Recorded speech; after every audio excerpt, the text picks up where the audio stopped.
Kim Plus ini dibentuk untuk kemajuan Indonesia ke depan. Jadi tidak hanya sebatas pilkada. PD Perjuangan terus membangun komunikasi politik dengan partai-partai sehingga nantinya di Jakarta tidak akan ada kota kosong.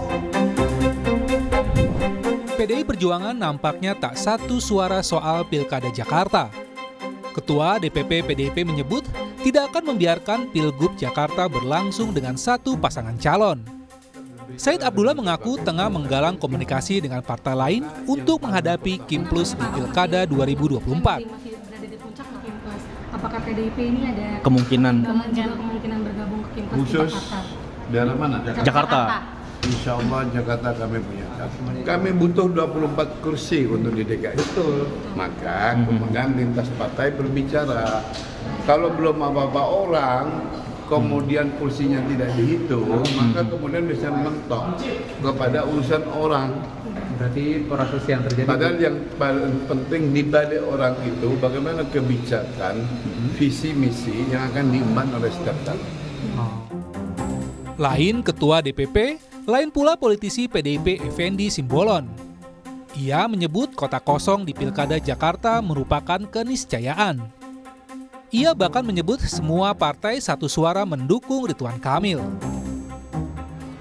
Itu keniscayaan kota kosong. Ya kita mengakui sistem itu di demokrasi kita. Terus gimana?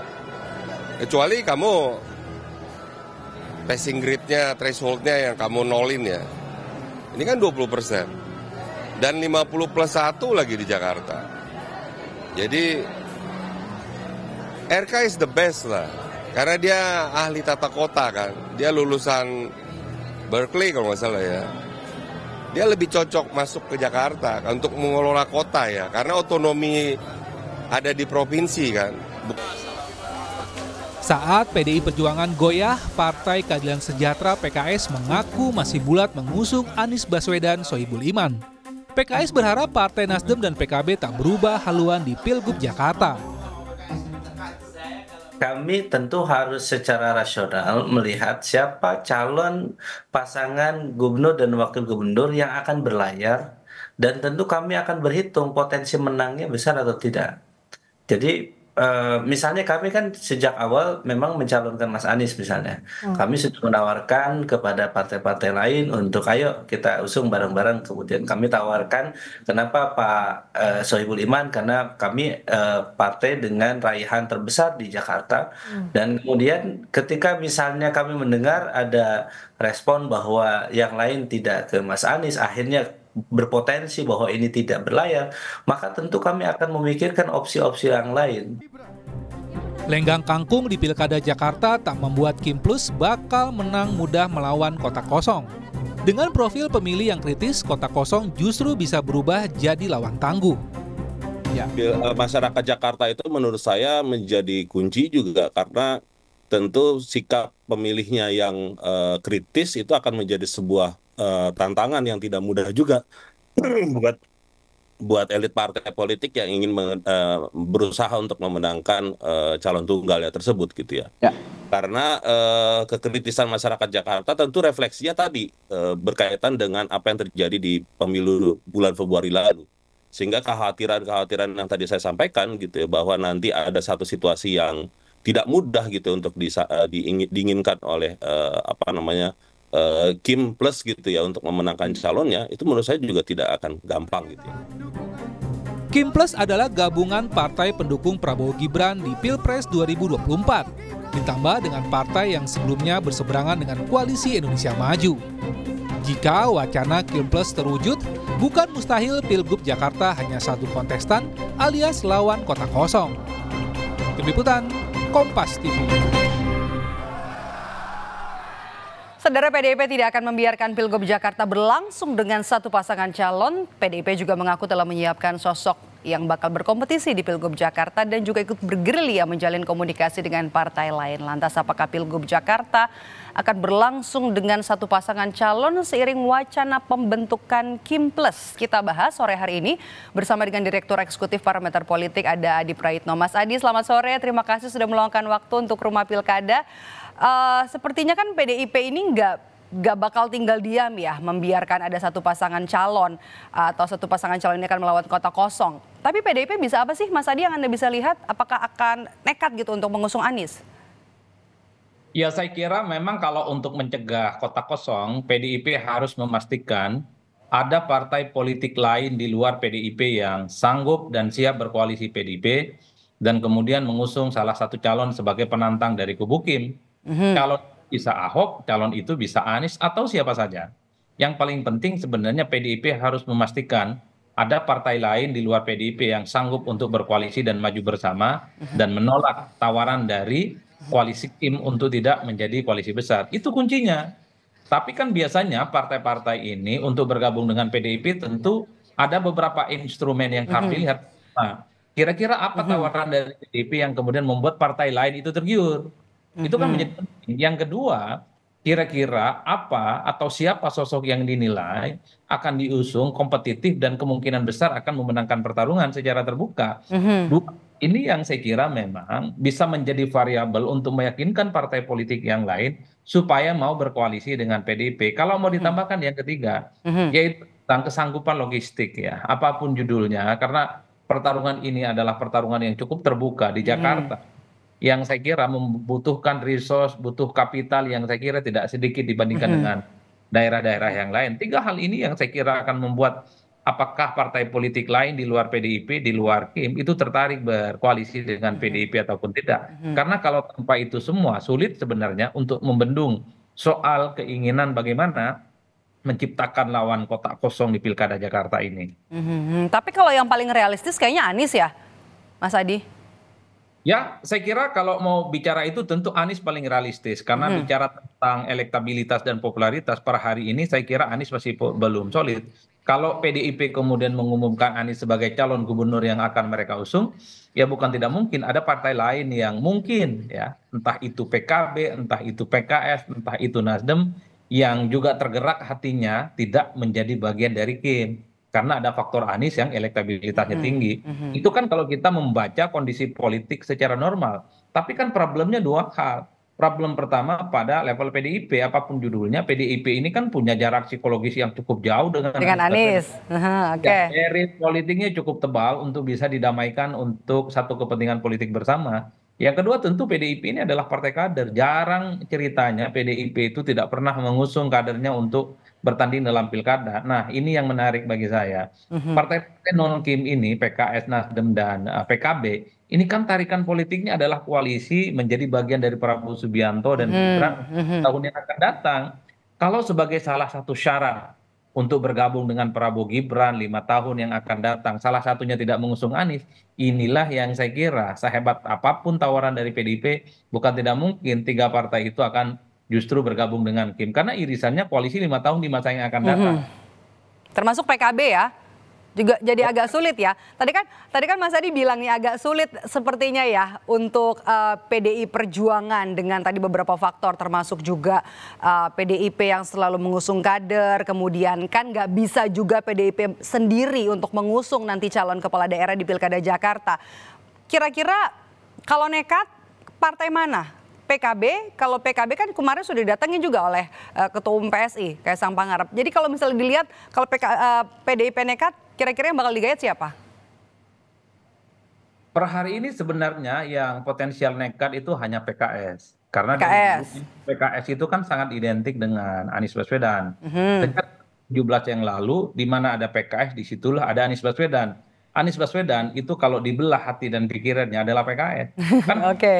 Kan sebenarnya adalah PKS ya adalah satu-satunya partai politik yang kemudian akan membuka hati untuk berkoalisi dengan PDIP untuk kota kosong. Di luar PKS sebenarnya ada harapan bagi Nasdem. Karena apapun Nasdem ini juga sangat identik dengan Anies Baswedan.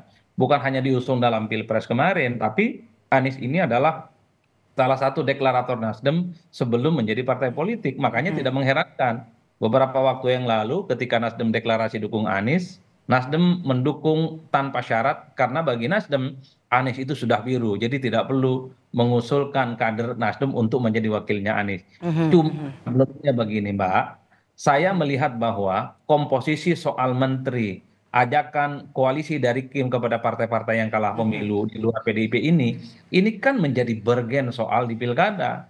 Jadi kalau mau bergabung dengan Prabowo Subianto dan Gibran, misalnya syaratnya itu tidak mendukung Anies, bagi PKB, bagi PKS, bagi Nasdem, kan tiga partai ini sulit untuk menentukan sikap politiknya. Dan rasa-rasanya kenapa Kim Plus itu menguat, karena ada kecenderungan PKS, Nasdem, dan PKB ini akan jauh lebih memilih bergabung dengan Prabowo dan Gibran, menjadi bagian dari kekuasaan 5 tahun yang akan datang, sekalipun secara perlahan Anies Baswedan mereka akan diusung dalam Pilgub Jakarta. Jadi godaan tertarik dan menjadi kalau tawarannya kursi di pemerintahan berat nih ya. Betul, apalagi misalnya bagi partai-partai ini mengusung Anies itu kan tak ada jaminan menang. Mereka bekerja keras, mereka ini harus mengkapitalisasi semua resource dan kemampuan politiknya, mengeluarkan logistik, itu pun tak ada jaminan menang, memenangkan Anies di Pilkada Jakarta. Pada saat yang bersamaan ada tawaran menjadi bagian dari koalisi Kim, menjadi anggota kabinet. Lebih menarik ya? Betul, dan akan disupport oleh full tim untuk mendukung dan memenangkan Ridwan Kamil misalnya kalau RK yang akan diusung di Jakarta. Jadi Anda melihat kalau Anies ini gagal berlayar gitu di Pilgub Jakarta?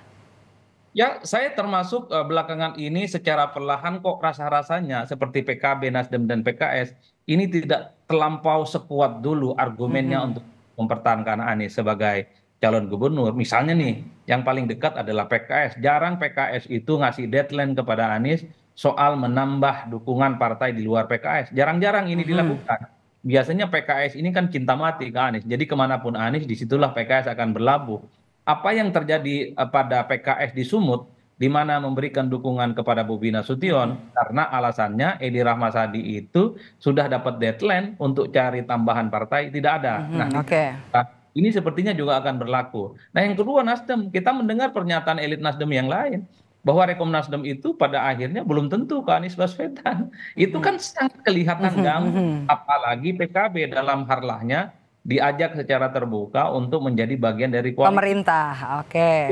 Variabel-variabel yang sebenarnya menjadi penebal betapa tiga partai ini di luar PDIP secara perlahan sudah mulai digoda, dan kesannya tiga partai ini juga tertarik menyambut dengan Mas Adi. Jadi Anda lihat kalau pembentukan Kim Plus ini bisa mengunci pergerakan dan juga calon PDIP di Pilkada 2024 nanti? Ya tentu dalam hal ini PDIP dalam kondisi sulit, karena PDIP tidak bisa mengusung jagoan sendiri, calon gubernur, calon wakil gubernur.